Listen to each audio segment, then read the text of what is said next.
Goeiedag en welkom by die oordenking. Is Vrydag en ons het 'n lekker week al spandeer hier met die verlore seun.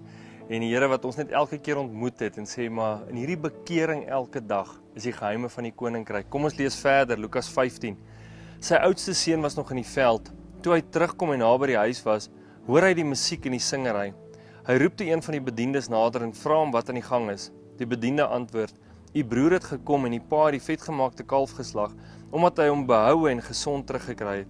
Toe het die oudste seun kwaad geword en hy wou nie in die huis ingaan nie. Sy pa gaan toe uit en praat mooi met hom. So baie keer gebeur het wat mense tot bekering kom, soos wat ons gister gesê het, sonder versuim na God toe terug gaan en hulle kom tot bekering.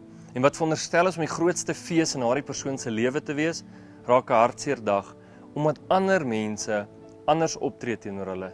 Mense is kwaad en sê maar hoe kan jy nou weer in die kerk inkom? Hoe kan jy nou weer vir my sê jy's jammer oor wat jy gedoen het en jy sê jy gaan anders lewe?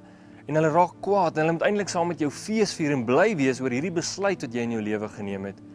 En baie keer maak dit ons bang om tot bekering te kom. Baie keer maak dit ons bang om te sê maar ek weet nie of ek kan teruggaan. Ek weet nie of ek weer my gesig daar kan wys nie want ek was verkeerd. Ek het mense sleg hanteer. Ek het daai besigheidstransaksie verkeerd hanteer. Moenie laat mense jou geluk by jou steel nie. Moenie laat die wêreld vir jou sê, maar jy mag nie fees vier nie. Die grootste fees word in die hemel gevier wanneer ons tot bekering kom. Maar hoe hanteer jy ander mense? Wat jou miskien te nagekom het toe hulle nog in die wêreld was, toe hulle nog nie tot bekering gekom het nie? Hoe hanteer jy hulle wanneer hulle jou nader en sê, ek het my hart vir die Here gegee? Is jy opgewonde? Is jy bly saam met God oor hierdie siel wat huis toe gekom het? Of is jy kwaad, soos hierdie oudste broer? En sê maar, vir so lank is ek te nagekom en nou kom vertel jy vir my tot bekering gekom. Hoe hanteer jy mense? Vier jy fees saam met hulle? Is jy bly saam met hulle? Juig jy saam met hulle? Of is jy bietjie soos die oudste broer en is jy kwaad oor dinge wat gebeur het? Kom ons vra die Here vandag om ons harte te verander, dat as jy moontlik kwaad was of miskien voel maar jy's te nagekom, dat jou hart sal verander en dat jy saam met God sal fees vier oor hierdie seun wat huis toe gekom het. Kom ons bid saam.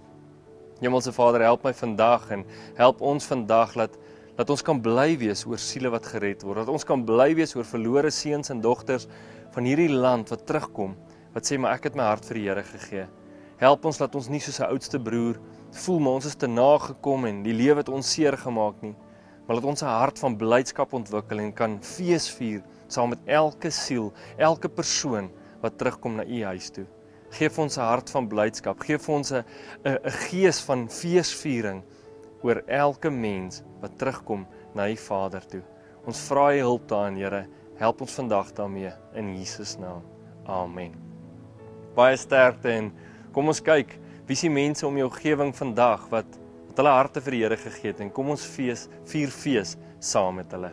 Baie sterkte, geniet die dag, mooi bly.